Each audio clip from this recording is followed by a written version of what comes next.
माँ से दिवस बाद दिवस को नंबर बना जाने कोई रुत समय सर्वत आगे निशा कवन विद हो। लेकिन बहुत बड़ी विचित्र बात है, तुम्हारे घर में लाला को जन्म भयो और देखो मिथिला से राम जी को पहले से जन्म जन्मांतर को संबंध रहे हो त्रेता युग से और तुमने अभी तक नहीं तोड़ो हैं।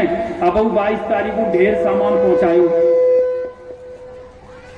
22 तारीख को मिथिला ने बहुत सामान पहुंचाया संदेश के रूप में हैं। अच्छा ऋषि सुखदेव कहते राजन आज मानो ऐसा लग रहा है श्री सूर्य नारायण भगवान थक करके बैठ गए, थक करके बैठ गए।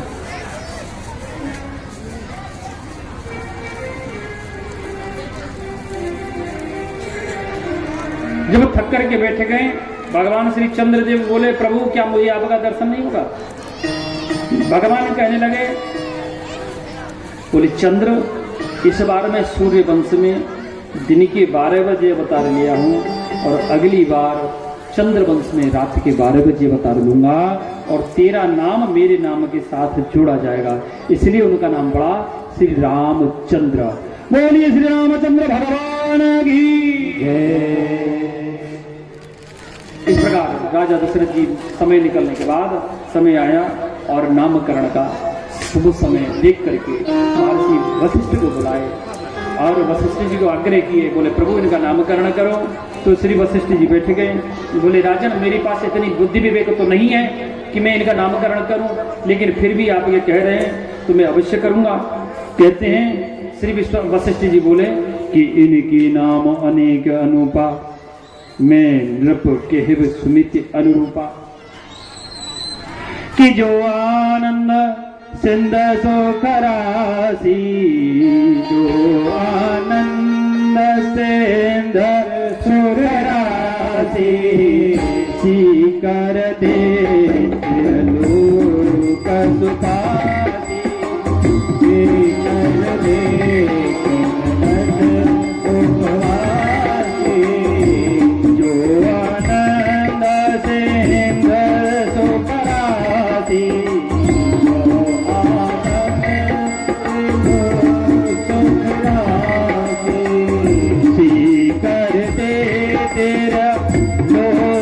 सुखासी कर दे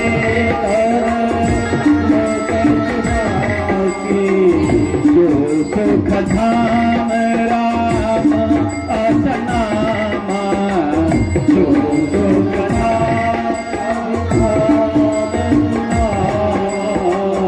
अखिल लोकदा यक विश्रामा, अखिल लोकदा यक विश्रामा विश्व भरण पोषण कर जोई, विश्व भरण कर जोई साकर नाम भरतीय होई, साकर नाम भरतीय होई जागे सुमिरन देर पुनासा, जागे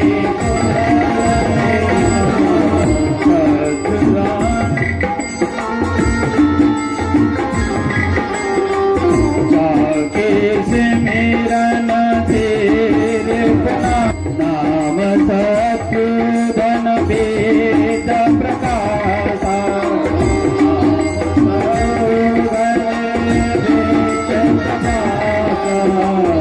नाम सत्युधन वेद प्रकाशा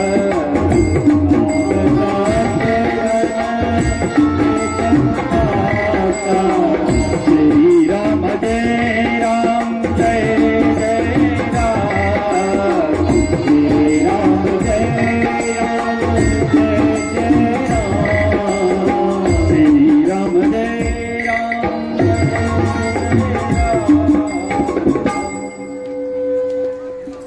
श्री सुखदेव जी कहने लगे राजन इधर वशिष्ठ जी बोले कि जो आनंद सिंधु सुख राशि, जो आनंद का सागर है, सुख की राशि है, तीनों लोगों को विश्राम देने वाला है, सुख शांति देने वाला है, ऐसे पुत्र का नाम श्री राम होगा।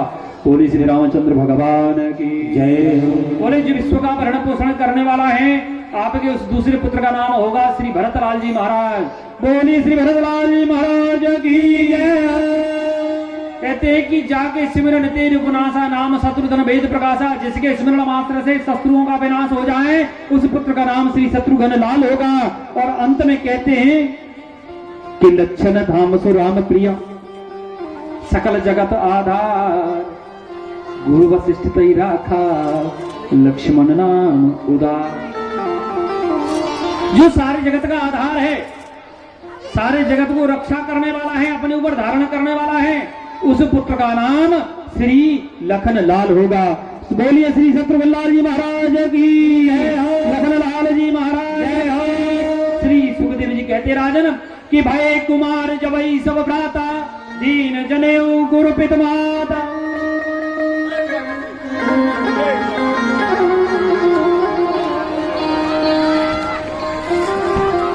कहते हैं कि गुरु ग्रह पढ़न गए रघुरा,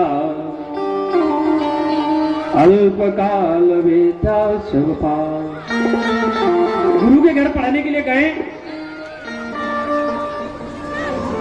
तो जो है थोड़े से समय में ही सारी विद्याओं का अध्ययन करके लौटाए। एक समय कहते हैं कि सारे अयोध्यावासी उनको देख करके बहुत प्रसन्न होते थे कि कौशलपुर नावासी नर नार और वृद्ध बाल, प्राणों ते प्रिय लागत, तिनको राम कृपाल। सबको अपने प्राणों से प्रिय लगते थे भगवान श्री राम। एक दिन क्या होता है कि अनुज समेत देव रघुनाथा, अनुज समेत देव रघुनाथा, अनुज समेत देव रघुनाथा, अनुज समेत देव रघुनाथा, अनुज समेत देव रघुनाथा। निश्चर बध में भोले सनाथा, निश्चर बध में भोले सनाथा। एक दिन महर्षि विश्वामित्र जी आए। विश्वामित्र महामुनि ज्ञानी, महर्षि विश्वामित्र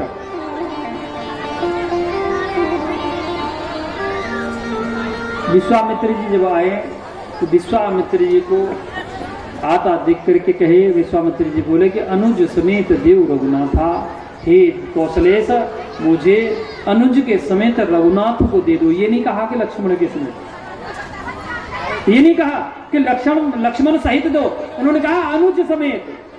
अनुज माने छोटा, छोटे के साथ दे दो। अब कौन सा छोटो वो तो तुम जानो। राजा दशरथ पहले ही अपना उनका मन का भाव निकल गया, राम लखन दो मेरी आंखी। राजा दशरथ कहने लगे, तुलसीदास बाबा लिखिए इस बात को कि सुन राजा अति अप्रिय वाणी, हृदय कंप मुख दुति मिलानी। राजा ये वाणी सुन करके हिल गया, मानो आसमान फट गया हो, धरती फट गई हो, ऐसे कंप गया। बोले मैंने बुढ़ापे में तो संतान पाई है महाराज, बहुत सुख है, तुम छीन में आएंगे। अब यहाँ अगर आप व्यंग में ले, मजाक में लेके चले तो वशिष्ठ जी तब वशिष्ठ बहुविधि समझ ज्यादा। तुलसीदास बाबा लिखे, वशिष्ठ जी ने अनेक प्रकार से समझ आया दशरथ जी को कि बोले देखो राजन, तुम्हारी संतान की ब्याह ना है, अगर ब्याह करना हो तो चुपचाप भेज दो, दो बच्चा ने दो अपने पुत्र इनके साथ भेज दो, ब्याह हो जाएगा। क्योंकि ब्याह का निमंत्रण आ रहे हो? क्यों वशिष्ठ जी जानते थे कि ब्याह होके आएंगे, जाएंगे तो अकेले आएंगे, दुकेले। दशरथ जी महाराज के साथ महाराज ने राम और लक्ष्मण जी महाराज को विश्वामित्र जी के साथ भेज दिया। तो श्री विश्वामित्र जी के साथ गए। वहां सबसे पहले जाकर के ताड़क वन में ताड़का नामक राक्षसी को श्री भगवान राम उद्धार किए, उसका पुत्र सुबाहु को भी उद्धार किए। बोलिए ताड़का हंत भगवान की जय, सुबाहु हंत भगवान की जय। तुलसीदास बाबा लिखते हैं कि बिनु फन बान राम तहि मारा। बिनु फन बान, हर हम वही ना कहे, हर शब्द में कहीं ना कोई प्रश्न छुपा हुआ, हर शब्द में, कि बिनु फन बान राम तहि मारा। तारका को सुबाहु को फन वाला बाण मारे, लेकिन मारीच को क्यों नहीं मारे? मारीच को बिना फन वाला क्यों मारे? क्योंकि राम जी जानते हैं कि अगर मारीच को मैं फन वाला बाण मार दूंगा तो ये सुबाहु तारका की तरह ये भी मर जाएगा, मेरी लीला अधूरी रह जाएगी। तभी बिन फन बाण राम तही मारा, और सत योजन गा सागर पार। 100 योजन पार समुद्र के किनारे जाकर के मामा मारीच गिर गया। और इधर श्री भगवान राम ताड़क वन को राक्षस विहीन कर दिए, जिससे श्री विश्वामित्र जी महाराज अति प्रसन्न हुए। एक समय की बात तुलसीदास जी महाराज लिखे कि धनुष यज्ञ सुने रघुकुल था। धनुष यज्ञ सुने रघुकुल था। धनुष यज्ञ सुने रघुनाथ। धनुष यज्ञ सुने रघुकुल था। धनुष यज्ञ सुने मुनि रघुनाथ। हर्ष चले मुनि वरि के साथ। हर्ष चले मुनि वरि के साथ। धनुष यज्ञ सुन रघुकुल नाथा। हर्ष चले मुनि वरि के साथ। धनुष यज्ञ की बात सुनकर के दोनों भैया प्रसन्नता से श्री विश्वामित्र जी के साथ ये ताड़क वन से सीधे मिथिला के लिए प्रस्थान कर गए। लेकिन यहाँ आते हैं कि रास्ते में जब गए तो एक सुंदर रमणी के स्थान देखे। रमणी के स्थान में एक पत्थर की शिला को देखे, मानो ऐसा लग रहा है कोई स्त्री है। पत्थर की शिला को देख करके भगवान श्री राम कहे, प्रभु गुरुदेव ये क्या है? ये इतना रमणी का आश्रम है, सुंदर आश्रम है, लेकिन इसमें उदासी है, क्या कारण है? तब श्री विश्वामित्र कहे कि गौतम नारी श्राप बस उपल देह धर धीर। ध्यान देना, चरण कमल रज चाहती कृपा करूं रघुवीर। चरण कमल चाहती नहीं। हम लोग कहते हैं अरे भगवान श्री राम ने विश्वामित्र जी के कहने पे अहिल्या नामक पत्थर से अपना चरण छुपा दिया और वो पत्थर की शिला स्त्री बन के उड़ गई। ये निराधार मिथ्या है, क्योंकि भगवान श्री राम त्रेता युग में एक पत्नी व्रत का धारण किए थे। इसलिए श्री विश्वामित्र जानते थे कि अगर मैं राम को कहूंगा कि चरण छुपाओ तो राम का एक पत्नी व्रत भंग हो जाएगा। तब कहे कि चरण कमल रज चाहती। बोले हे रघुवीर अपनी कृपा करो, ये चरण कमल की रज चाहती है जिससे कल्याण हो जाए। भगवान श्री राम जैसे ही अपना चरण उठाए, चरण से धूल गिरी और धूल पवन ने सहारा लगाया, वो अहिल्या नामक पाषाण के ऊपर भी गिरी, जिससे वो पाषाण स्त्री बन गया और भगवान श्री राम की स्तुति करके गोलोक धाम चला गया। बोले भक्तवत्सल भगवान की आचार्य श्री सुभद्र कहते राजा मिथिला में राजा जनक ने बड़ा स्वागत किया। और मिथिला वालों देखो, पहले पूरा बिहार ही मिथिला माना जाता था, अब हो गया ये मिथिलांचल, ये सीमांचल, ये पूर्वांचल, ये ढगानांचल, जो कौन कौन से चल बन गए, पूरा ही मिथिला कहा जाता था। मिथिला में मैं सुनता था कि ऐसे ऐसे होता है, लेकिन सुना नहीं, प्रत्यक्ष देखा हूं मैं। और मिथिला की धरती को, मैया जानकी की धरती को वो कोटि कोटि प्रणाम करते हैं, कोटि कोटि वंदन करते हैं।